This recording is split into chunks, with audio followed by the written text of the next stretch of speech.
ಏನೇನು ಉಚಿತವಾಗಿ ಸಿಗ್ತವೆ ಅಂತ ನಾವು ಅನೇಕ ಸಭೆ ಸಮಾರಂಭಗಳಲ್ಲಿ ಹೇಳಿದ್ದೀವಿ. ಮತ್ತೊಮ್ಮೆ ಅದ್ರ ಬಗ್ಗೆ ನಾವು ಈಗ ಹೇಳ್ತೀವಿ. ಶಾಲೆಯಲ್ಲಿ, ಸರ್ಕಾರಿ ಶಾಲೆಯಲ್ಲಿ ಮಕ್ಕಳಿಗೆ ಏನೇನು ಸೌಲಭ್ಯಗಳು ಸಿಗುತ್ತಂತ ಉಚಿತವಾದಂತಹ ಶಿಕ್ಷಣ ಸರ್ಕಾರಿ ಶಾಲೆಯಲ್ಲಿ ಇದೆ. ಈಗ ಕಾನ್ವೆಂಟ್ ಬೇರೆ ಬೇರೆ ಕಡೆ ನೋಡಿರ್ತೀರಿ ನೀವು, ತುಂಬಾ ದುಡ್ಡೆಲ್ಲ ಫೀಸ್ ಕಟ್ಟಬೇಕಾಗ್ತದೆ. 10,000 LKG-ಗೆ 10,000 20,000 ಹಿಂಗೆಲ್ಲ ದುಡ್ಡು ಕಳಿಸ್ತಾ ಇರೋ ಆ ಥರ ಯಾವುದೇ ರೀತಿಯ ಫೀಸನ್ನು ನಾವು ಇಲ್ಲಿ ತಗೊಳ್ಳಲ್ಲ. ಮತ್ತೆ ಉತ್ತಮವಾದ ಶಿಕ್ಷಕರಿಂದ ಬೋಧನೆ ಕೂಡ ನಮ್ಮಲ್ಲಿ ಎಲ್ಲರೂ ಉತ್ತಮವಾದ ಕ್ವಾಲಿಫೈಡ್ ಟೀಚರ್ಸ್ ಇರ್ತಾರೆ. BA, B.Ed, MA, B.Ed, TCH ಈ ಥರ ತರಬೇತಿ ಆದವರೇ ಆಯ್ಕೆಯಾಗಿರ್ತಾರೆ. ಬೇರೆ ಕಡೆ ಅಂದ್ರೆ ಖಾಸಗಿ ಶಾಲೆಗಳಲ್ಲಿ ಆ ಥರ ಇರಲ್ಲ. ಅವರು ಡಿಗ್ರಿ ಆದವರು, M.Com ಆದವರು ಅಥವಾ B.Com ಆದವ್ರನ್ನ ಹಾಕೊಂಡಿರ್ತಾರೆ. ಆ ಥರ ಏನಿರಲ್ಲ. ಇಲ್ಲಿ ಸರ್ಕಾರ ಶಿಕ್ಷಕರ ಆಯ್ಕೆಯನ್ನ ಹೆಚ್ಚು ಕಡಿಮೆ KS, IAS ಎಕ್ಸಾಮ್ ತರ ಮಾಡ್ತಾ ಇದೆ. ಈಗಂತೂ CET, TET ಆ ಥರ 2-3 ಪರೀಕ್ಷೆಗಳನ್ನ ಪಾಸ್ ಮಾಡ್ಬೇಕಾಗ್ತದೆ. ಫಸ್ಟ್ ಮೊದಲಾಗಿ TET ಪರೀಕ್ಷೆ ಪಾಸ್ ಮಾಡಬೇಕು. TET ಪರೀಕ್ಷೆ ಪಾಸ್ ಆದ್ಮೇಲೆ ಮತ್ತೆ CET ಅಂತ ಇರುತ್ತೆ. ಆ CET ಪರೀಕ್ಷೆನ ಮುಗಿಸ್ಕೊಂಡು ಶಿಕ್ಷಕರು ಹಾಗೆ ಅಪಾಯಿಂಟ್ ಆಗ್ತಾರೆ. ಈ ತರ ಪ್ರತಿಭಾವಂತ ಶಿಕ್ಷಕರು ಕೂಡ ಸರ್ಕಾರಿ ಶಾಲೆಗಳಲ್ಲಿ ಇರ್ತಾರೆ. ಹಾಗೆ ಮತ್ತೆ ಪೋಷಕರಿಗೆ ಆರ್ಥಿಕ ಹೊರೆ ಇಲ್ಲ. ನಾನು ಅದೇ ಹೇಳ್ತಾರೆ, ಯಾವುದೇ ರೀತಿಯ ಶುಲ್ಕ ಇಲ್ಲ.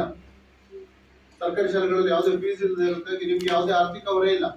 ಬ್ಯಾಗ್ ತಂದ್ಕೊಡ್ರಿ, ಪುಸ್ತಕ ತಂದ್ಕೊಡ್ರಿ, ಅಥವಾ ಫೀಸ್ ಕಟ್ರಿ, ಶೂ ಕೊಡ್ರಿ, ಚಪ್ಪಲಿ ತಂದ್ಕೊಡ್ರಿ, ಆ ಥರದ್ದು ಯಾವುದೇ ಇಲ್ಲ. ಎಲ್ಲ ಶಾಲೆಯಲ್ಲೇ ಸಿಗ್ತದೆ. ಅದರ ಪೋಷಕರಿಗೆ ಆರ್ಥಿಕ ಹೊರೆ ಇಲ್ಲ. ಮತ್ತೆ ಉಚಿತ ಸಮವಸ್ತ್ರವನ್ನು ಕೂಡ ಸರ್ಕಾರಿ ಶಾಲೆಗಳಲ್ಲಿ 2 ಜೊತೆ ಕೊಡ್ತಾ ಇದ್ದಾರೆ. ಹಾಗೇನೆ ಉಚಿತವಾದಂತಹ ಪಠ್ಯ ಪುಸ್ತಕಗಳು ಎಲ್ಲ ಮಕ್ಕಳಿಗೂ ಫ್ರೀಯಾಗಿ ಪಠ್ಯ ಪುಸ್ತಕಗಳನ್ನು ಕೊಡ್ತಾ ಇದ್ದಾರೆ. ಮತ್ತೆ ಉಚಿತ ಶೂ, ಸಾಕ್ಸ್ ವಿತರಣೆ.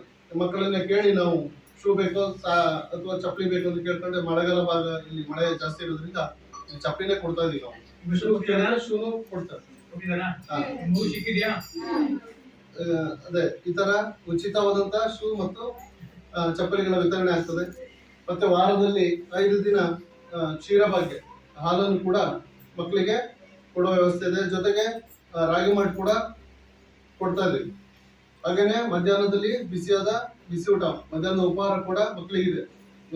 ಮುಂಚೆ ಶಿಕ್ಷಣದಲ್ಲಿ ಇದೆಲ್ಲ ಇರಲಿಲ್ಲ. ನಾವೆಲ್ಲ ಶಾಲೆಗೆ ಹೋಗ್ಬೇಕಾದ್ರೆ ಏನಾಯ್ತು, ಮನೆಗೆ ಹೋಗಿ ಊಟ ಮಾಡ್ಕೊಂಡು ಬರೋ ವ್ಯವಸ್ಥೆ ಇತ್ತು. ಈಗ ಹಾಗಿಲ್ಲ. ಮಕ್ಕಳು ಶಾಲೆಗೆ ಬಂದ್ಬಿಟ್ರೆ ಇಲ್ಲೇ ಊಟದ ವ್ಯವಸ್ಥೆಯನ್ನು ಕೂಡ ಇದೆ. ಮತ್ತೆ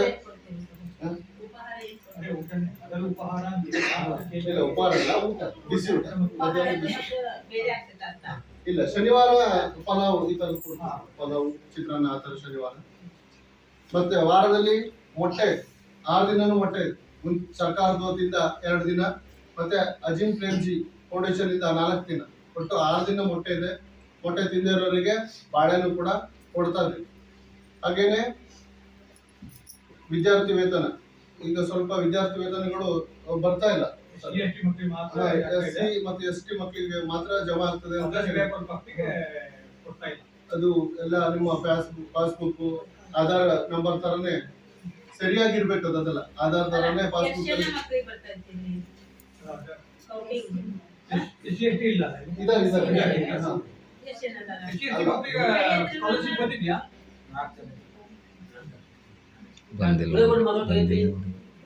ಜಮಾ ಆಗಿದೆಯಾ ಸರ್?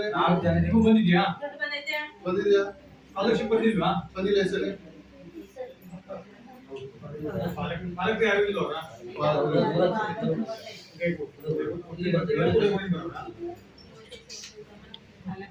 ಮತ್ತೆ ಸಾರಿಗೆ ಭತ್ಯೆ ಅಂತೇಳಿ ಕೊಡ್ತಾ ಇದಾರೆ ಸರ್ಕಾರ. ಆದ್ರೆ ಹತ್ರ ಅದೇ ಊರವರಿಗೆ ಆಗಲ್ಲ. ಅದು ಹೆಚ್ಚು 3 ಕಿಲೋಮೀಟರ್ ದಿಂದ ಸ್ವಲ್ಪ ದೂರದಿಂದ ಬರೋರು 1 ಕಿಲೋಮೀಟರ್ 6, 7, 3 ಕಿಲೋಮೀಟರ್ ಒಳಗಡೆ ಮೇಲ್ಪಟ್ಟು ಹೈಸ್ಕೂಲಿಗೆ 5 ಕಿಲೋಮೀಟರ್ ಮೇಲ್ಪಟ್ಟು ಬಂದಿದೆ. ಸಾರಿಗೆ ಭತ್ಯೆ ಕೂಡ ಇದೆ. ಅದು ಈ ಹೊಸಕೊಪ್ಪದವರಿಗೆ ನಾವು ಹಾಕಿದೀವಿ ಸರ್. ಹೊಸಕೊಪ್ಪ ಮತ್ತೆ ಕೊಡೆಗೋಡರಿಗೆ ಹಾಕಿದ್ವಿ. ಅಲ್ಲ, ಈ ಸರಿ ಹಾಕಿದ್ವಿ. ಹಾಗಾಗಿ ಸಾರಿಗೆ ಭತ್ಯೆ ನಮ್ಗೆ ಮುಂಚೆ ಜಮಾ ಇರ್ಲಿಲ್ಲ. ಈ ಸರಿ ಹಾಕಿದೀವಿ ನಾವು ಅದನ್ನು ಕೂಡ. ಮತ್ತೆ ವಿಕಲಚೇತನ ಮಕ್ಕಳಿದ್ರು ಕೂಡ ಅವರಿಗೆ ವಿಶೇಷ ಭತ್ಯೆಗಳೆಲ್ಲ ಕೊಡ್ತಾರೆ. ನಮ್ಮಲ್ಲಿ 2023ರಲ್ಲಿ ಆ ಸಾಲಲ್ಲಿ ಒಂದು ಹುಡುಗಿ ಇತ್ತು, ಕೊಡೆಗೋಡಿಂದ ಬರ್ತಿತ್ತು, ಗಾಯತ್ರಿ ಮಂಜುನಾಥ್ ಅಂತ. ಅವಳಿಗೆ ಸರ್ಕಾರದಿಂದ ಅವಳು CWSL ಮಗು ಇದ್ದಾಗ 5,500 ಹಣ ಅವಳ ಖಾತೆಗೆ ಜಮಾ ಆಗಿದೆ. ಮತ್ತೆ ಗ್ರಂಥಾಲಯ ಸೌಲಭ್ಯಗಳು ಇದೆ, ಪ್ರಯೋಗಾಲಯಗಳನ್ನು ವ್ಯವಸ್ಥೆ ಮಾಡ್ಕೊಡ್ತಿದ್ದಾರೆ ಸರ್ಕಾರ. ಮತ್ತೆ ಉಚಿತ ಕ್ರೀಡಾ ಸಾಮಗ್ರಿಗಳನ್ನ ಕೊಡ್ತಾರೆ ಸ್ವಲ್ಪ ಮಟ್ಟಿಗೆ. ನಲಿಕಲಿ ಇದೆ, ನಲಿಕಲಿ 1 ರಿಂದ 3ನೇ ತರಗತಿ ನಲಿಕಲಿ ಬೋಧನೆ ಇದೆ. ಮತ್ತೆ ಪ್ರತಿಭಾ ಕಾರಂಜಿ ಮತ್ತೆ ಕಲಿಕಾ ಹಬ್ಬಗಳು ಕೂಡ ಸರ್ಕಾರ ಆಯೋಜನೆ ಮಾಡ್ತಾರೆ. ಪ್ರತಿಭಾ ಕಾರಂಜಿಯನ್ನ ನಾವು ಕಳೆದ ಬಾರಿ ಯಶಸ್ವಿಯಾಗಿ ನಾವು ನಮ್ಮ ಶಾಲೆಗೆ ಬಂದಿದ್ದು. ನಾವು ಊರವರ ಪಾಲಕರ ಸಹಕಾರದೊಂದಿಗೆ ಮತ್ತೆ ಹಳೆ ವಿದ್ಯಾರ್ಥಿಗಳು ಎಲ್ಲರ ಸಹಕಾರ ಉತ್ತಮವಾದ ಸಂಘಟನೆಯಿಂದ ಪ್ರತಿಭಾ ಕಾರಂಜಿ ಅತ್ಯುತ್ತಮವಾಗಿ ಬಡೂರು ಶಾಲೆಯವರು ಸಂಘಟನೆ ಮಾಡಿದ್ರು ಅಂತ ಹೇಳಿ ಡಿಪೈ ಸರ್ ಕೂಡ ಹೆಮ್ಮೆ ಪಟ್ಟಿದ್ರು. ಬಡೂರು ಶಾಲೆಯವರು ಉತ್ತಮ ಸಂಘಟನೆ ಮೂಲಕ ಪ್ರತಿಭಾ ಕಾರಂಜಿಯನ್ನು ಚೆನ್ನಾಗಿ ಮಾಡಿದ್ರು ಅಂತ. ಈ ಪ್ರತಿಭಾ ಕಾರಂಜಿ ಕಾರ್ಯಕ್ರಮ ಯಶಸ್ವಿಯಾಗಲಿಕ್ಕೆ ನಮ್ಮ ಅಧ್ಯಕ್ಷರು, STMC ಸದಸ್ಯರು, ಉಪಾಧ್ಯಕ್ಷರು ಮತ್ತೆ ಎಲ್ಲ ಪಾಲಕರು, ಪೋಷಕರು, ಅಡುಗೆಯವರು, ಹಳೆ ವಿದ್ಯಾರ್ಥಿಗಳು ಎಲ್ಲರ ಸಹಕಾರದಿಂದ ಪ್ರತಿಭಾ ಕಾರಂಜಿ ಕಾರ್ಯಕ್ರಮ ಅತ್ಯಂತ ಯಶಸ್ವಿ ಆಯ್ತು. ಅದು ನಮ್ಮ ಶಾಲೆಗೆ ಕೊಟ್ಟಿದ್ದು.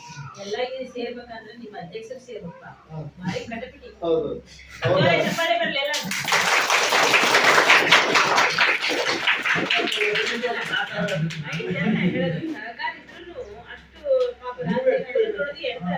ಪ್ರತಿಭಾ ಕಾರಂಜಿ ಒಂದು ದೊಡ್ಡ ಕಾರ್ಯಕ್ರಮ. ಊಟದ ವ್ಯವಸ್ಥೆಗೆ ತುಂಬಾ ದುಡ್ಡು ಬೇಕಾಗ್ತದೆ.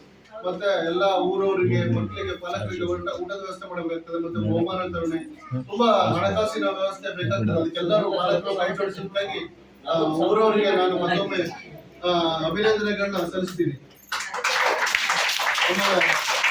ಕಲಿಕಾ ಹಬ್ಬ ಕೂಡ ನಡೀತಾ ಇದೆ. ಈಗ ಈ ಸರಿ ಈ ಭಾಗದಲ್ಲಿ 1ನೇ ಶಾಲೆಯಲ್ಲಿ ಕಲಿಕಾ ಹಬ್ಬ ಆಯೋಜನೆ ಮಾಡಿದ್ರು.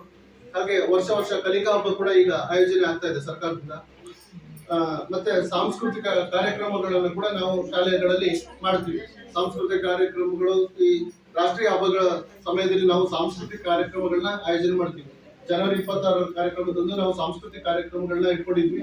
ನಮ್ಮ ಶಾಲೆ ಮಕ್ಕಳು ಅತ್ಯುತ್ತಮವಾಗಿ ಸಾಂಸ್ಕೃತಿಕ ಕಾರ್ಯಕ್ರಮಗಳನ್ನ ನಡೆಸಿದ್ದಾರೆ.